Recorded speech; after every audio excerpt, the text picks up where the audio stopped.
Commander Wu corners the men, not knowing a bomb has been detonated inside the headquarters. The explosion flings the Americans onto the snow while the commander survives, searching the burning debris for the U.S. captain.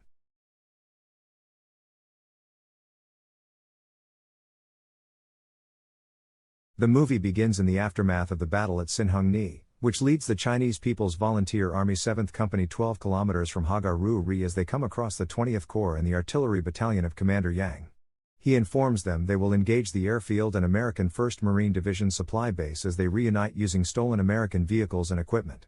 Before departing, Commander Wu keenly informs Yang of Lei Suisheng's passing, saddening him. Meanwhile, U.S. carriers transport Douglas A-1 Sky Raiders at the Sea of Japan, targeting PVA units advancing on Hagaru-ri from 9 directions. Some Navy Vought F-4U Corsairs spook the 7th Company, trekking the snowy path. Luckily, everyone survives the strafe after scattering. Realizing the planes are headed for Yang's battalion, Commander Wu hurriedly moves his men forward. Not long after, bombs fall from the sky, inflicting maximum damage on the artillery battalion column and destroying all the ammunition. The 7th Company arrives, and Yang tells Commander Wu and the 7th Company to acquire more guns 1.5 kilometers away. The commander follows, happily lending him a pistol before rallying the men to the battlefield. Once at the U.S. perimeter at Hagaru-ri, the men engage with PVA soldiers, with some sacrificing themselves onto a barbed wire fence so that their soldiers can jump on their backsides to attack the American trenches. While getting the upper hand by killing many enemy soldiers, Sniper Ping he uses a bazooka to disable a U.S. machine gun outpost, sending the American flag flying into the sky. After capturing the U.S. artillery, the Chinese soldiers start bombing the Hagaru-ri airfield. Their efforts alarm 1st Marine Division Commander, Major General Oliver P. Smith, receiving news that they will be sieged by PVA units. While ordering an evacuation and demanding the runway is cleared out, he contacts General Douglas MacArthur, who attends a festivity in Tokyo. The Major General informs him about the situation, requesting reinforcements to cover his troops' withdrawal from the line. A resilient MacArthur disagrees and angrily demands to belay his actions considered treasonous. Moments later, as the U.S. base gets bombarded, Smith watches as their C-47 Skytrain aircraft explodes, forcing him to order the soldiers to focus on fortifying the Sumun Bridge and clear the route before ordering them to retreat from an overrun Hagaru-ri. Simultaneously, at the 9th Corps headquarters at Chengfang-dong, Deputy Commander Song Shilin is debriefed about the 7th Company's efforts driving out the U.S. Marines, who are retreating across the Sumun Bridge. Later, while sweeping the area, Ping orders the men to disengage from the fighting to barricade Sumun Bridge, preventing the U.S. soldiers from leaving.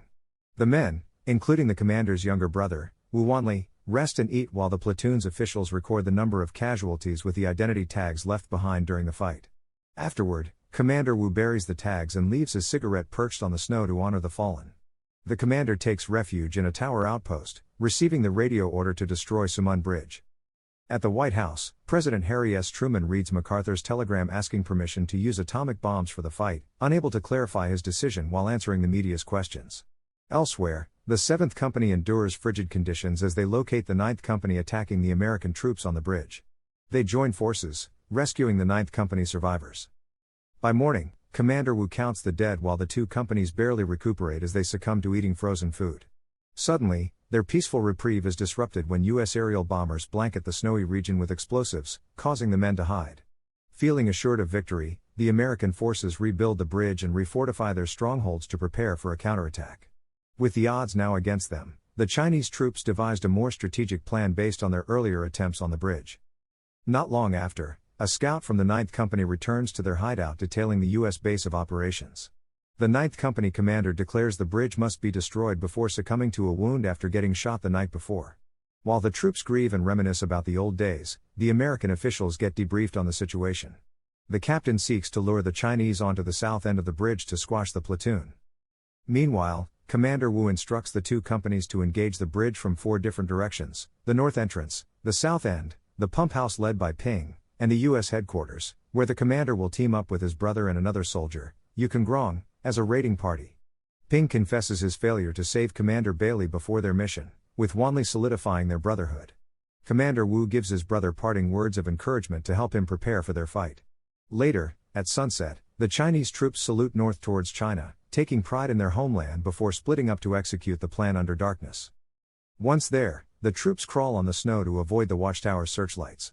Sensing a trap, Commander Wu sends Xiao Laoxi to the bridge's north side. He gets shot but saved by one of the platoon's snipers, who also shoots out a searchlight. Afterward, Wanli throws a grenade at the U.S. communications blockhouse, initiating the attack at the South Watchtower. With the American forces waiting to spring the trap, the PVA forces blow a hole in the pipeline to launch the bazooka, causing an explosion at the pump house that catches the soldiers off guard. Almost immediately, Tian Xiangnan and 2 others take over the pump house, scouting the area before detonating explosives that incapacitate the enemy soldiers sent by their commander to investigate. While the U.S. forces rain down artillery fire, other Chinese soldiers rush to the pump house but encounter a grenade that gets deflected through the sacrifice of one of the men. They retaliate with a bazooka, killing some U.S. soldiers in a shootout. Simultaneously, Commander Wu bravely attacks the South Fort and eliminates the guards, forcing the American captain and his officials to leave the bunker after it gets fired at accidentally.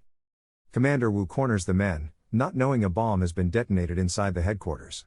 The explosion flings the Americans onto the snow while the commander survives, searching the burning debris for the U.S. captain. Meanwhile, the PVA destroys the storage units in the pump house to seize the upper section, causing another shootout from the rooftop. Outside, the bridge's north section is hit with mortar fire, allowing the PVA to charge forward and overrun the area. During their invasion, Wanli disables the machine gun outpost with a grenade. Yukon Grong then saves him from a sniper, seemingly dying from getting shot. More pressure is placed on the north side when the U.S. forces send a tank and reinforcements to attack the overtaken outpost, killing some of the PVA soldiers. Amid an intense shootout, Wanli skirmishes with the U.S. captain as he attempts to throw a grenade. The captain is about to overpower him when Commander Wu appears, holding him at gunpoint. Wanli inserts the grenade inside the captain's jacket, killing him, though the commander realizes he was supposed to be captured alive. Elsewhere, several PVA soldiers are burnt to death with flamethrowers. Fortunately, they shoot a gas can that leaks the petrol underneath the U.S. soldiers, burning them alive after they fire the flamethrowers. Meanwhile, while the U.S. soldiers are firing above the pump house, Wanli and Commander Wu rescue Yu, surviving, thanks to his thick helmet. Later, the men intercept the Americans' recoilless rifle to shoot directly at the heavy tank advancing across the bridge, only to fail, forcing Ping to blast the walls to get a better view of the tank. Simultaneously, Commander Wu charges at the pump house, tackling the enemy soldier on the roof to fall inside. Taking matters into his own hands, one of the PVA soldiers carries a satchel charge outside, only to get repeatedly shot by the tank, killing him when the satchel explodes. Ping, who witnessed the tragedy, gets impaled by an enemy soldier but is saved by Commander Wu, who strangles the soldier until they fall to the ground. Ping grabs another satchel and dives under the tank, getting his arm crushed. Preparing to die, he shouts at the commander to fire at the charge, destroying the tank and trapping Wu in the wreckage. Units advance at his position but fail to recover the survivors. Suddenly, the 1st Marine Division Vanguard approaches the north side and opens fire, forcing Commander Wu to blow his whistle and signal a retreat. Fortunately, Wanli rescues his brother from the rubble, escaping through the pipeline. The following morning, Yu uses a radio above the hillside to call for help when he sees F-4U Corsairs approaching, awakening the survivors. Thinking quickly, he draws their attention as they drop napalm bombs in the snow, heroically sacrificing himself to spare the platoon. Unfortunately, the aircraft strafe the valley once more, wounding some of the men, including the commander, and killing others. Meanwhile, the U.S. Marines begin the 3-day-long bridge repair so their forces can cross the other side. Unbeknownst to them from below, the PVA soldiers exhaust the derelict tank for supplies and ammunition. Elsewhere, at the Daiichi building in Tokyo, General MacArthur is informed of the aftermath of the Sumun Bridge attack. Since the United Nations opposed the A-bomb plan, he ordered to speed up the bridge repair. Meanwhile, the PVA revives an abandoned US M3 half-track vehicle to get to the bridge. While Mei Sheng recovers, he recalls his wife telling him to return alive. Wanli receives his brother's whistle, which he will use to distract the US forces by blowing it from either end every 3 hours. While this happens, Commander Wu quietly sneaks around the bridge unnoticed. Music is played to drown out the noise, but Wanli whistles again to signal the attack, with Mei setting the cargo in the half-track on fire, driving it towards the bridge to cause an explosion. Commander Wu slides to the pump house roof with the pipeline barricaded, landing near the raiding party. Ginli misfires at the artillery shell and falls, only to shoot several more rounds until it penetrates, causing a massive explosion that blows another hole in the bridge. He is saved by his brother but ultimately succumbs to his wounds and dies heroically. Remembering Wu's words, he sits close to him, freezing himself by dawn. U.S. Marines appear, and Wu's body gets burned by the flamethrower before sliding down the hill. Miraculously, The heat helps Wanli regain consciousness, awakening at the sight of U.S. helicopters flying above to deliver spans for the bridge. Later, the U.S. troops cross the other side when Major General Smith spots a red scarf on a tree, believing it is a warning sign. By December 24, the U.S. 10th Army prepare to destroy rail lines and strategic supplies before evacuating Hungnam port. A forlorn soldier writes something on a whiskey bottle about the Battle of the Sumun Bridge. Smith goes to a mass grave, paying his respects to his fallen troops. Elsewhere, a weak Wanli fires his weapon to draw the attention of the 7th Company to rescue him. He salutes them, speechless about his comrade's fate. Returning to the port, bombs are detonated to destroy the city while the U.S. Marines retreat in their ships. On Christmas Day, the PVA's 9th Corps, including Wanli, victoriously run across the desolate ruins of Hungnam, cheering and waving their red flags on the beach. Later, at Lake Changjin, Deputy Commander Song removes his officer's hat, shedding a tear while bowing his head toward the setting sun. Wanli grabs a fistful of dirt and wraps it in a cloth. Moments later, the PVA gathers the reports on the casualties of the war at a military outpost, as the badges of the martyrs are stored in crates. Wanli is the only one out of the 157 soldiers of the 7th Company to report for duty. He catches Song's attention, agreeing to the young man's wish to restore the 7th Company. Song presents him with a flag he graciously accepts before departing. The movie ends as Wanli holds an urn of Commander Wu's ashes and tearfully imagines him on the road, getting advice about skipping stones before returning to his village. Thank you for watching. Subscribe for more videos like this to help the channel out. Have a nice day.